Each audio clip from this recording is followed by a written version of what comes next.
All right. Well, I want to thank everyone for joining. Overwhelmed by wonder. We were joking around before we started. If you're just merely whelmed, I'd be very happy. So I want to set your expectations. The last live event we did was on meditation and mindfulness, and we kind of talked about meditation being something where you are single-minded and focused, and it kind of relies on internal causes to keep out anger, ignorance, and greed, and that mindfulness was more of a sitting and opening yourself up, being open-minded and wide-angled, and trying to accept everything just as it is. So what I'd like to do also is mention that we're always looking for a 5-minute elevator talk about what Namoami Dabutsu means. So I'm hoping this might be a 30-minute elevator talk about Namoami Dabutsu as well. So we'll begin with Gasho. Namoami Dabuts, Namami Dabuts. Namoami Dabuts, Dabuts. Naman Dabuts, Naman Dabuts, Naman Dabuts. So I've been struggling with the distinction between meditation and mindfulness for quite a long time. They're both 7 and 8 on the Eightfold Noble Path. And I'm also going to use some material that I learned from Reverend Dr. Ken Tanaka. He gave a seminar for the ministers, and he's also one of the professors that is going to do a guest speaker series for us coming up soon. So when I was at this retreat with him, he mentioned that there's more than just 3 poisons. In Shin Buddhism, we tend to think of bono, obstacles, or hindrances as the 3 poisons, 1, 2, and 3, greed, anger, and ignorance. But in Buddhism, he mentioned that there are various other levels of hindrances that get in our way. And so the first 4 represent passion obstacles. It's a false narrative. So we have greed, anger, and ignorance that we're used to, but we also have pride as well. And then he mentioned that 5 and 6 are view obstacles. They're not passion obstacles. And here what we do is we try to look for an overwhelming narrative that is true. And so these 2 aspects of view obstacles is to doubt the Buddha's teachings and also to not see things clearly. So what we're looking for is really not a change of state, but a change of mind. And so we need to be open and accept life as it is, and even accept ourselves as we are. And he went on to say that the first 4, the 3 poisons and pride, require rigorous cultivation to overcome. So this would be a monastic practice, really disciplined practice. You need quiet, you need a placeful place to practice, which both of those things I don't have at my house. I often have 3 dogs and 2 grandkids and a fire station down the street. So this isn't really practical. It's effective, but it's not practical for an everyday person. And then 5 and 6 require a change in view or perception. And these are realized at the levels of stream enterer in the Theravadan tradition, which Shinran equates to the word shinjin. So I found this very helpful during his talk. And there was also a article written on an essay on CNN. It was May 5th, 2023, written by Monica C. Parker. And she says that modern people, we're always striving for happiness. And our expectations define what happiness is, and it leads to a trap. So she suggests that rather than pursuing happiness, we should instead pursue wonder. So she says, how do we achieve happiness? As captivating as it is, that question isn't the right one. This one is. What if we're so fixated on happiness that we fail to question whether happiness is what we should be pursuing? Simply put, it feels like we are on a racetrack chasing the wrong rabbit. Why not pursue wonder? Each of us has experienced wonder. It's as universal an emotion as happiness and fear. Everyone knows the goosebumpy feeling we get viewing a grand vista. It is an experience that makes us feel like a small part of a bigger system, and that in turn makes our problems seem smaller too. Still, we all too often seek the comfort of simple positive emotions such as happiness, rather than sit in the discomfort of negative or mixed emotions, even though they contribute to more profound well-being.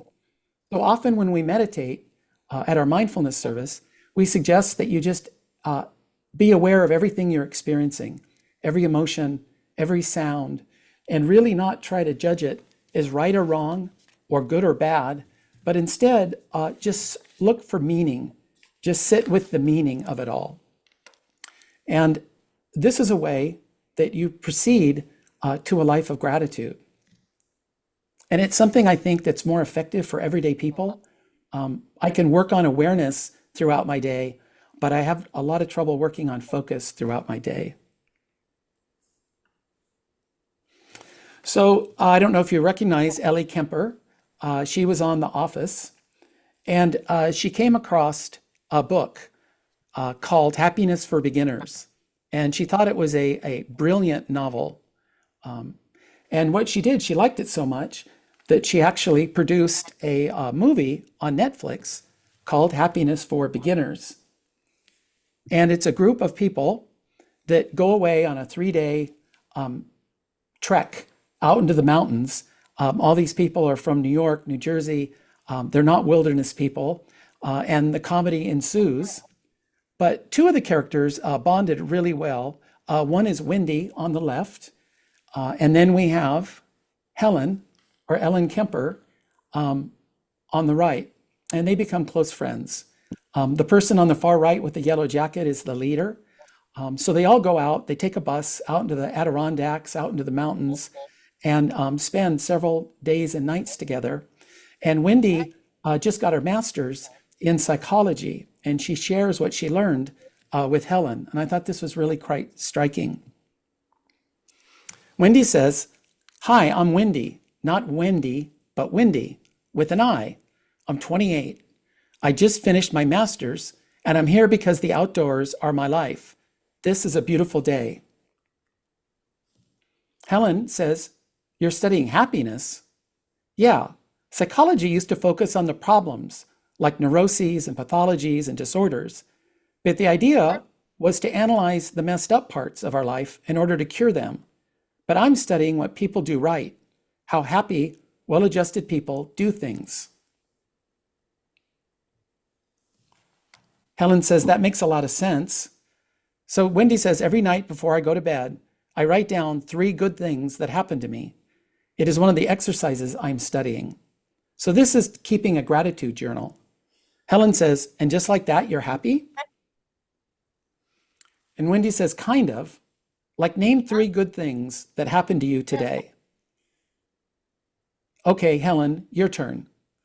And Helen says, "Okay, well, I'm glad we're having this conversation. That's 1. Then Helen says, "The oatmeal this morning was slightly less rubbery." Wendy says, "That's 2. Keep it coming, dig deep." And Helen says, I have a good one. I love when you wake up in the morning and your face is cold from the mountain air, but your sleeping bag is keeping your body so nice and toasty and warm." And Wendy says, "That's magic." And Helen says, "How about you, Wendy?" Okay, today, let's see. I love the cowboy coffee that was on the stove this morning, the mossy smell that's in the woods, the burn in my muscles as we're walking, and the fresh crispness in the air. So rather than judging these things as uncomfortable or unusual or, difficult, being out in the mountains for the first time, she's finding all these experiences to be very meaningful and being part of something much larger than herself. So Helen said, "You're good." And Wendy said, "I had more practice. Plus, it's kind of like my battle cry. Appreciate everything." Others in the group said, "Save the crying for your pillow." And the one yelled out, "Get out of my face." So I think this is a really nice, simple example of being open to all experiences in your life, keeping a gratitude journal. In the United States, meditation was the rage. Mindfulness became very popular in popular culture. And now gratitude is beginning to take center stage. And so gratitude practice in our tradition and mindfulness is a state of embracing everything in your life, finding meaning and value in everything that happens, even the bad. So Monica goes on to say that author Susan Cain, who wrote a best-selling book on the emotion of bittersweetness, described mixed emotions as being some of the most sublime aspects of being human, and they happen to be connected to our appreciation of how fragile life can be and the impermanence of life.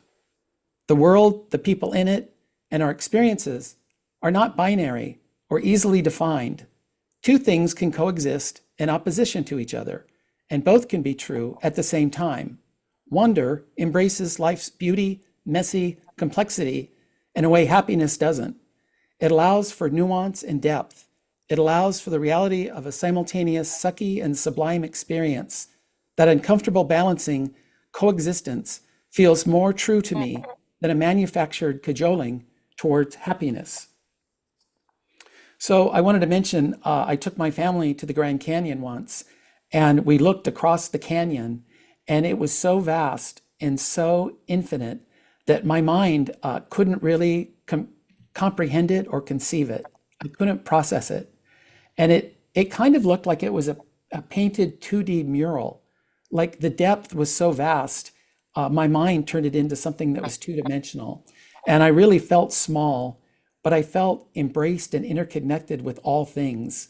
And it kind of reminded me of the feeling or the sense of saying Namo Amida Butsu. So we'll go over this a bit more. Another person that I really like is Tara Brach. She's a meditation specialist, a counselor, a therapist. And she says the other problem we have with mindfulness and gratitude is we like to maintain an illusion of control. And this leads to feeling like a victim when something goes wrong. Well, for letting me do this. And when something goes right, we tend to take all the credit for it. And so she says that in everyday life, we're addicted to blaming and shaming ourselves to try to control ourselves, to make ourselves change. Then there's a deeper question, and that is, how come I want to change so much? How come it matters so much to be different, to be better? And so I think this is the idea that we have to make ourselves more worthy of happiness. We have to make ourselves better or different to be able to receive insight or compassion in our everyday lives. And I think it's a battle. We try to create our own path rather than relaxing and taking in the path that Buddhism provides for us. We just have to walk it. We don't have to create it. So we can exhale and relax. And she goes on to say, bring something to mind and ask yourself if it was your fault. Did it come from some basic badness within you? Could you have controlled it? Not forgiving and judging gives us a sense of control. And so letting go of that control, I think, is frightening, but it really leads to a life where we can exhale and relax and say Namo Amida Butsu and be touched by life itself.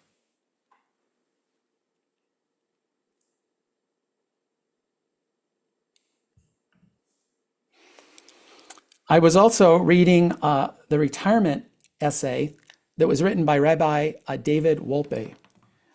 He is a Jewish rabbi, of course, and he's been on YouTube a lot. He's done a lot of debates on science versus religion with Richard Dawkins, Christopher Hitchens, Sam Harris, and he's done quite well. I admire him. He's quite good. But he wrote this essay in the New York Times, again, July 2nd, 2023, called Rabbi retirement lessons. And he said something that really struck me. He said, no religious tradition, certainly not my own, looks at an individual and says, there, you're perfect. And when I read that, I thought to myself, oh my gosh, I know a religious tradition that does that. It's Jodo Shinshu. We're fine just the way we are. We don't need to change. We don't need to remake ourselves. We don't need to, it's not self-improvement. It's letting go of all that and settling with our true authentic self. And so everyone at our temple is accepted just as they are. And I kind of think rather than having our brand be a life of gratitude, I sometimes think we really should lean into this idea that Shin Buddhism, where you're accepted just as you are. You know, come as you are. There's nothing that needs to change about you except maybe your view, your perspective changes, your orientation of your life changes, but the facts on the ground stay just as they are, which is a radical, different approach to spirituality. So I mentioned before, we go from meditation to mindfulness to gratitude. I heard a sensei give a Dharma talk once, and he listed the 4 stages of gratitude practice. The first one was, you don't say thank you. I have 2 grandkids. They don't really say please or thank you right now. So you just don't say it. And over time, my grandkids will say thank you if I remind them. And we all have to be reminded to develop this habit. And then I think I do this a lot. I say thank you, but I don't really mean it. And then I added this one. I think there's 5 stages. You say thank you and you really mean it. I think we do. I think it's a little too cynical to leave out number 4. But number 5 is where Namo Amida Butsu comes in. The words thank you are no longer enough. The words just don't live up to the task. They're not up to it. It doesn't really contain the depth of feeling when one says thank you to your grandmother who just passed away. It's Namo Amida Butsu is the only word, I think, that carries the gravitas needed in situations like that.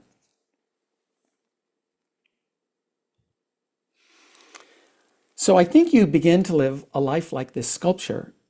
I saw this sculpture, it's in Japan. I don't know when it was built or designed. I don't know the park, but I thought this was an amazing artistic rendering of a life of gratitude. They don't rely on the inner self. They rely on all the causes and conditions that they receive in their life. And I just thought this was, I always think about this, that when I walk through life, it's all coming to me. I'm being created or urged on and moved forward through the life and all the, it's like being a wave on the ocean. Everything is coming together to make me who I am and my life a reality.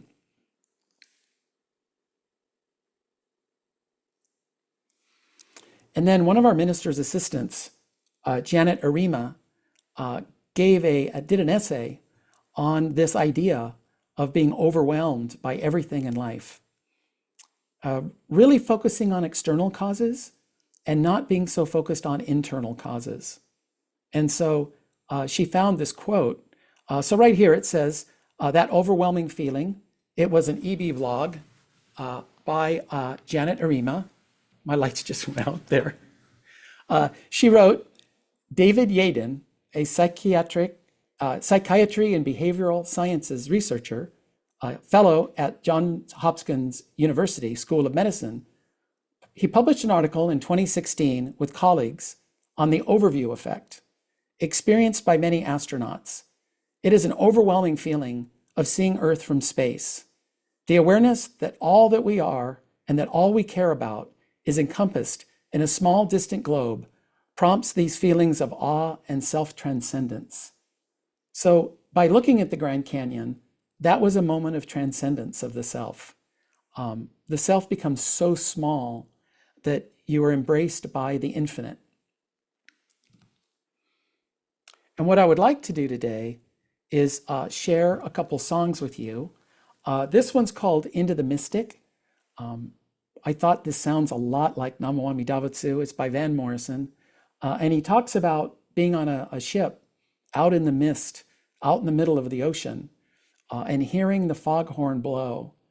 And I think that foghorn is Namo Amida Butsu. So I would like you to listen to this. It's only about a minute long. It has lyrics.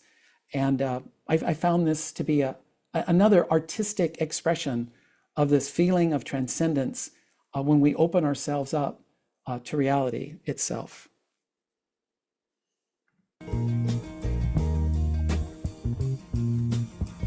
We were born before the wind, also younger than the sun.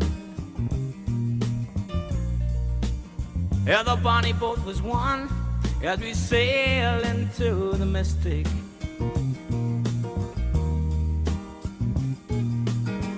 Oh, I can now hear the sailors cry, smell the sea and feel the sky. Let your soul and spirit fly into the mystic.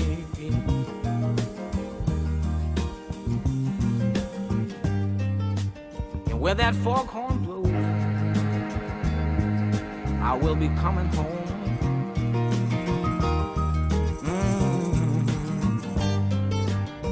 Yeah, when the foghorn blows, I wanna hear it. I don't have to fear it, and I wanna rock your gypsy soul, just like way back in the days of old. And magnificently we will fold into the mystic.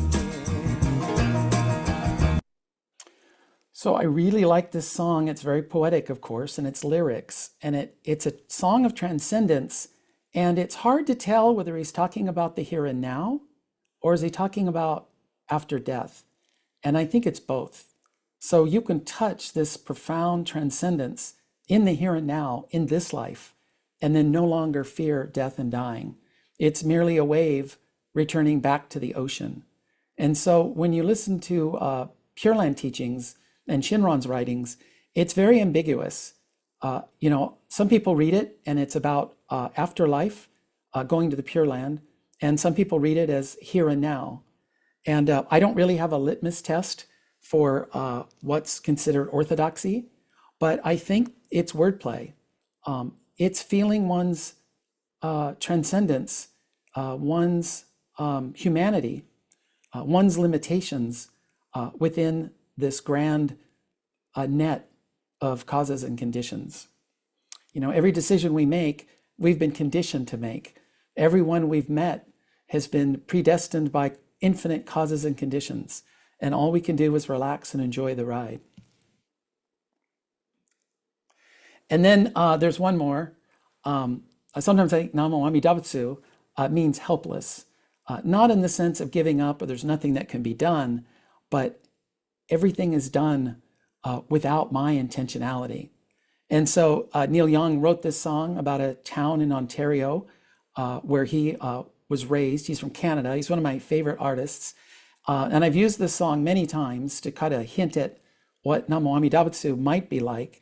And I found out later that this is the Bishop Harada's, one of his favorite songs for that very reason. So I'd like to play this for you as well with lyrics.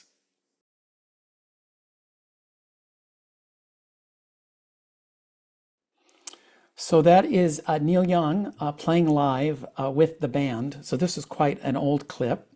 And I also wanted to mention that I think both of these songs, they also benefit from the fact that they're not supernatural, they're not ethereal, there's no spirits, it's just everyday life, right? It's just sitting somewhere watching the sunset, or being on a boat, or looking at the Grand Canyon. These are all experiences that are within the purview of a normal, everyday person. When I look at my grandkids, I feel this. I don't know how they got here. It's an amazing thing that they were born. Um, and I mean, all you can do is just enjoy the ride. So I wanted to talk a little bit about Namo Amida Butsu. Um, One of the temples in our tradition, I think this is from San Luis Obispo, at their altar, they don't have the statue of Amida Buddha. They don't have the scroll. They have the 6-character name, which I kind of liked a lot when I first came because I couldn't confuse Amida with a god or a spiritual being. So this is the name, the sound. Namo means to take refuge, and Amida means infinite or immeasurable Buddha. So, really being helpless and immersing oneself in the infinite and relying on that in our everyday life. So we have Amida Buddha, we have the Pure Land, and we have Namo Amida Butsu. And I've been reading a book called Promise of a Sacred World by Nagapriya, who's also doing 2 guest speaker series for Everyday Buddhism coming up. It's in the can. They're scheduled. And he said something very interesting in the book. What he did is instead of analyzing Shinran doctrinally or philosophically, he analyzed Shinran's writings in terms of emotional content. And I think sometimes we miss that in the West. Philosophy is something Western. It's very important, but this predates Shinran. And I think they're hinting that we can also look at his texts as a spiritual confessional or diary. Sometimes he's very harsh, and sometimes he's very warm. And so I think sometimes we miss the feeling of the text. So what he said is Amida Buddha, the Pure Land, and Namo Amida Butsu. It's not a person, it's not a place, it's not a thing. He said it's a relationship. It's an inner knowing. It's the finite self making a relationship with true reality. And just like the wave on the ocean, the wave is not the ocean, but they share an essence, right? They share a reality. And this happens before the wave comes up onto the surface of the water, and it's maintained even after it returns back to the sea. And this is the metaphor I like to use for our life. We're born as a wave. Most of us live relatively shallow life. We live right along the surface of the water. But as we get older, we begin to see the shore quickly approaching. I have to get Medicare next year, and that's when you realize you're old and the shore is coming. And then when we pass away, we don't say that waves die. We say they return and they crash back into the sea. So there's no real reason to be frightened. We returned back to the source. And this relationship we can experience in the here and now as Namo Amida Butsu, as going into the mystic or being helpless in the here and now. And so this idea of wonder rather than discipline or focus, we don't get rid of our anger, ignorance, or greed, or pride, but we just see through it. I know I'm doing it, but I pay it no mind because I've been overwhelmed by something else. So, rather than trying to fix these bits, as Tara Brach said, they're overwhelmed by the transcendence of experiencing the infinite in your everyday life. It's when you experience and you're open-minded, there's no more room left for anger, ignorance, and greed, because you've been overwhelmed by something much more important and much more powerful. So I think this ties in to an important mindfulness practice. We have a service every Wednesday night on Zoom, and we always used to say, you could do 2 things. You can count your breathing silently to yourself, or you can just sit and be aware of what you're experiencing, cataloging sounds, being totally present in the moment. And I couldn't understand, well, which one do we do? One's meditation and one's mindfulness. And I think we need both. We need enough focus to be able to open ourselves up to all things. But I think for everyday people and a Pure Land path, this is something you can do every day. It's a practice that's portable. You can take it on the road with you, and you can make it a habit. And the gratitude journal is also a really nice, concrete way of developing this practice until it becomes second nature. So in the beginning, you go through your day and you kind of catalog good things, or you're looking for good things, which is also a good practice. And you write down at night 3 or 4 good things that happened, or maybe not good, maybe meaningful things that happened during your day, at work, with your kids. Maybe your child said something to you that was just one of those awe moments. And you begin to write these things down. And the more you do it, the easier it becomes to see, until it becomes an effortless habit. And so this is another aspect of Buddhist practice. You're creating new habits is what we're doing. So I think what the Buddha was saying is that most of us have just gradually, very bit by bit, very easily created bad habits. Like, I look for snarky remarks, or I look for people on the road trying to cut me off. I'm a little bit cynical and paranoid. And those are just habits that I slowly developed over a long period of time. And the behavior is effortless now. And what the Buddha is doing is offering us an alternative way of creating another set of habits that are very incremental, but they're very easy. And they automatically get converted into behaviors that we're unaware of over time. And I think it's a good idea not to press for progress. You do this stuff long enough without worrying about outcomes. And a year from now, I think you'd be quite surprised at the change. We restart our regular schedule at OCBC the first Sunday after Labor Day. And I used to do a personal inventory on my Buddhist practice just one time a year, the first Sunday after Labor Day. And I could see improvement. It's subtle, but it's